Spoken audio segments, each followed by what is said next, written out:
Halloween was always different for me. Instead of costumes and candy, the night of Old Hallows Eve was spent in the murk of the scariest places I could find. Urban exploration with a predictable twist. Abandoned asylums, gold rush-era mineshafts, forests that were hotbeds of paranormal activity. Once I even found myself in the scorched basement of a high-rise that had caught fire and had 32 people perish in its flames. But all those pales in comparison to this year's trip, because those places can be left behind. Coronado will stay with me until my dying breath. The Coronado Military Complex was not a place meant for life. Hugging the coastline of far North California, veiled by towering redwood forest. Hundreds of feet underground, this complex got its start as a Cold War-era project that was shut down sometime in the 80s until it was repurposed from 2002-2007 and has been left to rot since. This is all conjecture, of course. Coronado's facilities and operations are clandestine. We only knew of Coronado because my friend and exploration partner Mark is a freelance journalist who had gotten into contact with a local willing to be our guide. We'd be killing two birds with one stone, a Halloween to remember for me, and an article to serve as Mark's holiday special. Whatever caused the abandonment of 2007 must have been severe enough for a hasty evacuation. They had only time to collapse the 3 maintenance tunnels and part of the main tunnel into the greater complex. Power and water were never cut, so the 700 feet of sloping tunnel into the main entrance soon became a hub for a community of bohemians and vagrants. If you want a picture of what the settlement looks like, picture any major California city's underpasses. The tents, billowing smoke from trash fires, open drug use. Coronado's got it all, except everyone is hooked up to a dangerous amount of extension cords. That might have been enough for a story or trip, but Mark and I were searching for that which straddles the edge of the periphery. Deep within the bowels of Coronado lies a decades-long mystery, and it would have stayed buried for uncountable years, would it not have been for the efforts of one man. Sergio Martin spent the last 12 years slowly clearing out the rubble of the northernmost maintenance tunnel until a few months ago he gained entry into the facility. The next few weeks spent exploring the compound led to discoveries so unsettling he had no choice but to try to bring it to the media. We met him on the outskirts of the maintenance tunnel. Tall, brawny, long gray hair, pulled back into a ponytail. The man looked exhausted. "You weren't my first pick, you know." Last. Went to the Times. Then the Post. All of them. Rejected unilaterally, so I kept going down the list until I was short of calling up the National Enquirer. "How's that figure? You're just above them," he asked Mark. "Well, Sergio, I'd wonder what kept them from such a juicy story.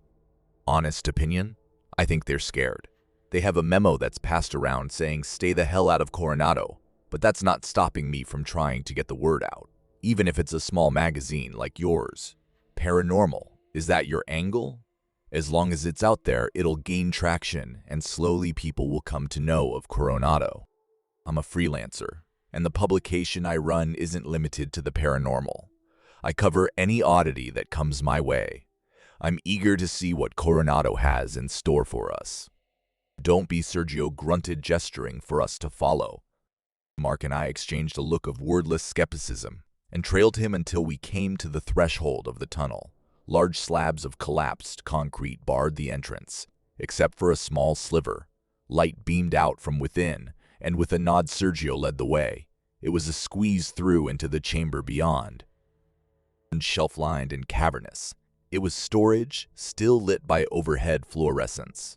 We walked through into a larger room that looked like barracks stripped of their bedding, and beyond that was a central hub that split off into further corridors and rooms. So far, nothing stood out about the complex, sparsely decorated and industrial. A collection of concrete columns, brutalist architecture, and musty scents. The wooden table awaited us. Atop, it was a few files and an old desktop computer. Sergio's gaze laid upon them. I walked forward and picked up the first folder, dated 1987, and with Mark peering over my shoulder began to read it. Sergio theorized that it had been left over from when it was first abandoned and upon reused in the 2000s. The files had been recompiled and heavily redacted, Reading through, I wasn't able to piece together anything cohesive. What I transcribe below is what is most legible and most relevant. Note that these are mere sentence fragments. The majority of the document was blacked out. Link with variable aspect gate established. No discernible pattern for its functional intervals. Emergent phenomena increasing, heightened security protocols approved. Cannot be effectively contained or utilized. No meaningful contingencies are viable. Existing protocols are mere formalities for the benefit of the unbriefed. I glared at Mark, who shrugged in response, unfazed by my mounting skepticism. He merely gestured to the next file. This one was more recent, 2006. It had only 3 photos, each with some text scribbled in pen on the back. The first photo was of a charred corpse. Its face had been censored out by a black bar. It hardly made a difference, as the burns were so severe the body might have well been carbonized. The back of the photo had a single phrase, aftermath of contact with subject 12A. I picked up the next photo, flinched away at its gruesome nature, and forced myself to take a second and third look. Mark could only stare at it, transfixed. A room of eviscerated bodies, rags of flesh, and entrails strewn about. Crimson stained all surfaces, and a pile of limbs lay at its center. Atop the hill of limbs, a scalped head was laid atop, eyes obscured by a black censor bar. The back of the photo held the descriptor, possible indicator of intelligence, an attempt of communication. Flipping the photo back around and scanning the scene for a final time, I saw it, a crude drawing etched out in blood on an adjacent wall. A stick figure with no features besides 2 small, beady eyes. I practically threw down the photograph and moved on to the final one. I got the impression that it was taken hastily in the throes of fear. The background was blurry and overexposed, the facility wall shocked white. The void black stain at its forefront was just off-center. I thought it was nothing more than a smudge. But the more I looked at it, the more definition it took. There was something angular in the miasma of its form, poised and predatory. Maybe it was a glitch or my mind, trying to make sense of what was nothing more than an indiscernible blur. But with every passing moment, I could not help but feel as if some hidden dimension of form was scraping the surface of my psyche. I flipped the picture over to read the single word printed on the back, juvenile. Mark's expression confirmed that it wasn't just in my head. "What the hell are these?" I asked Sergio. He shrugged and spoke. "No idea. I have theories, but they might be better left after you've gotten a better scope of the place. Simon, I think you should see the rest of this place before I show you what's on the computer." As we followed him, Mark took the initiative to ask him how he came to Coronado. "I was a professor once you know computer science. 2008 hit me hard, harder than most. Lost the house, my kids, my wife, and my job. So I went north with nothing but a pack and my Camry. Found Coronado through a friend I made along the way. Was good back then, before it started getting crowded, before the fights for space got frequent. Even then, there was something off. At night, reverberating off concrete, you'd hear things coming from deep within. So I picked a tunnel and started digging, chipping away at the rubble, every day. Those days turned to weeks, then months, until years passed by, until finally, Sergio led us into another sloping tunnel, down into a lower level, then past the central chamber into a side room. The stench was the first thing that hit me, sharp and putrid, the perfume of suffering and awful decay. Lit by dimmed fluorescence, a long corridor-like room lined with a dozen beds on both sides stood before me. Leather straps were fixed on each bed, and upon further examination, the tears and wrinkling revealed what must have been years of struggle. The last bed on the left still had its bedding, scrunched together and soaked through with old blood, turned the color of rust. The smell wafting off of it caused an involuntary shudder to echo throughout my body, as I got a taste of the untold agonies that had occurred here. He then led us to a small room that must have been a cell. Its door was sealed and reinforced. 6 inches of plexiglass that had a sizable hole punched through let us peer into the room within. Barren except for the deep grooves and slashes gouged deep into the reinforced concrete. Mark started to ask about it, but Sergio cut him off. No idea, Simon, more to see this way.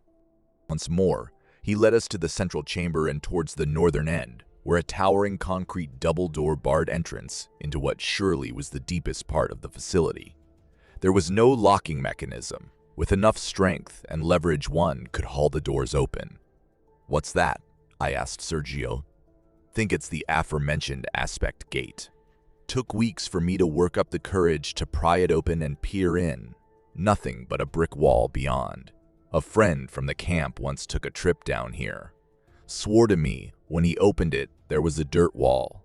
He could have been on something at the time that deceived his eyes." "I want to take a look at what's on the computer," Mark cut in. Sergio nodded, and we trekked back to the desk a floor above us. Sergio had been able to extract some of the files through an exploit in these older systems. Though most of the data was half corrupted, there were a few surviving memos that stood out. 13 June 2003. Expedition 3C ended in near-object failure.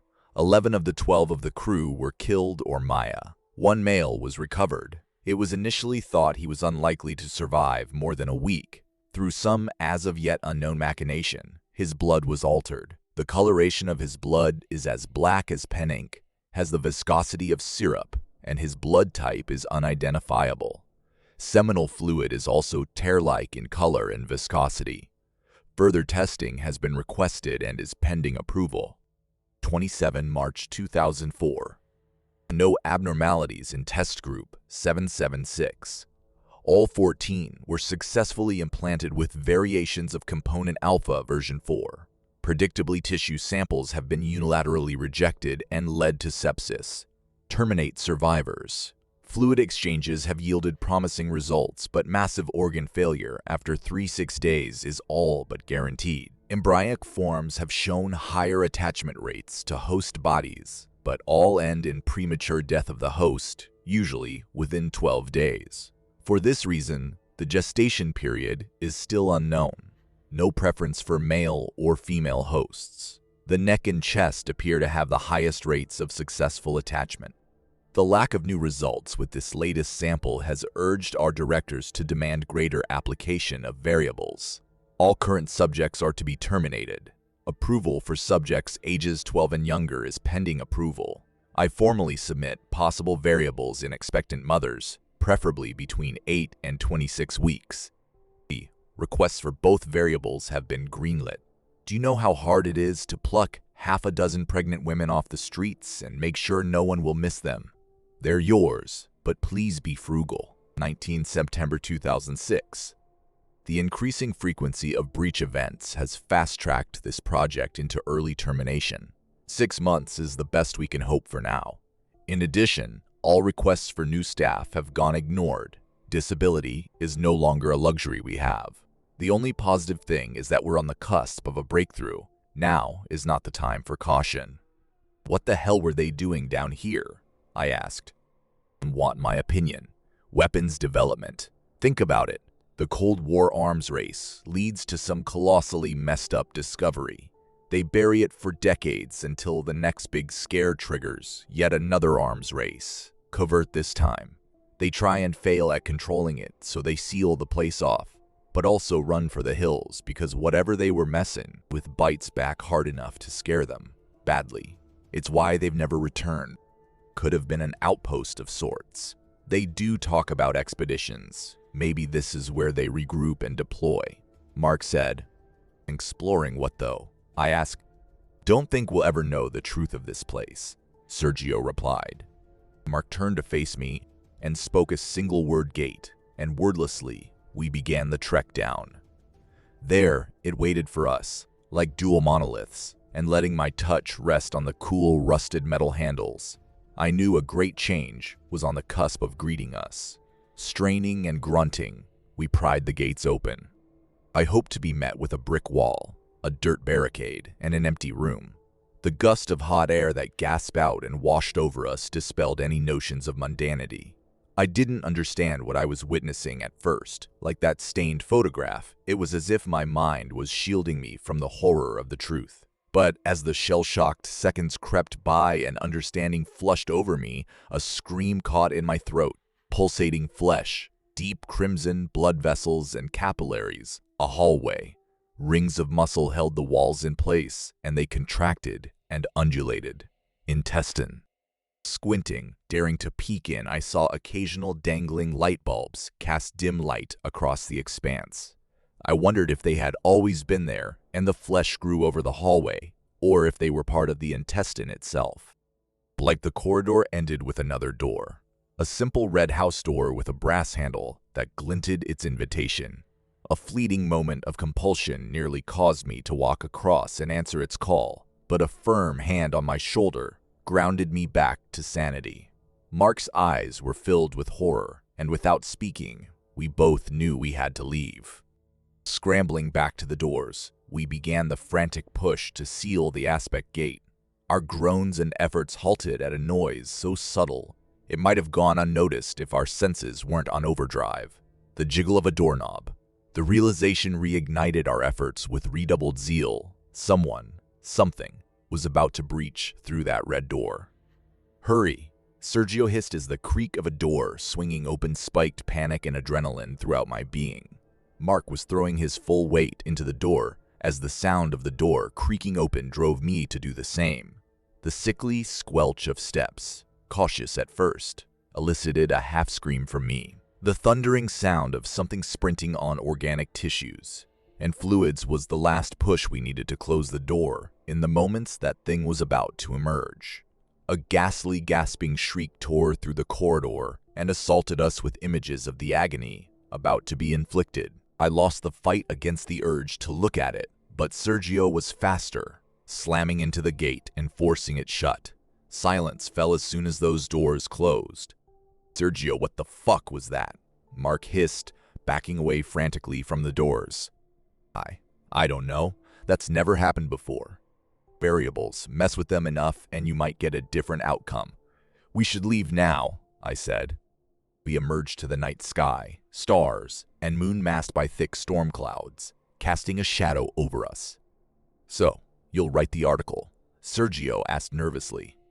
"Yeah, I'll omit some stuff and make sure no one finds this place. Don't think it's good for anyone to set foot in there." "Yeah, you're probably right.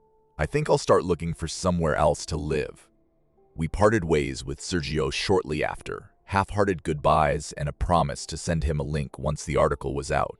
The 3-hour drive home was silent, and when it came it was time for Mark to drop me off. He asked if he could crash. It's been days since, but neither one of us want to be alone. "I don't think I'll be doing anything for Halloween next year. Mark and I had our fill last night. Northern California is Appalachia on the West Coast. Inexplicable occurrences, strange sightings, countless myths, and endless unsolved disappearances. I wonder what role Coronado has played in all this, if any. I wonder if they were able to seal it back then, or if something breached past into the world outside. And I wonder if our expedition has opened a door for whatever lies beyond the aspect gate.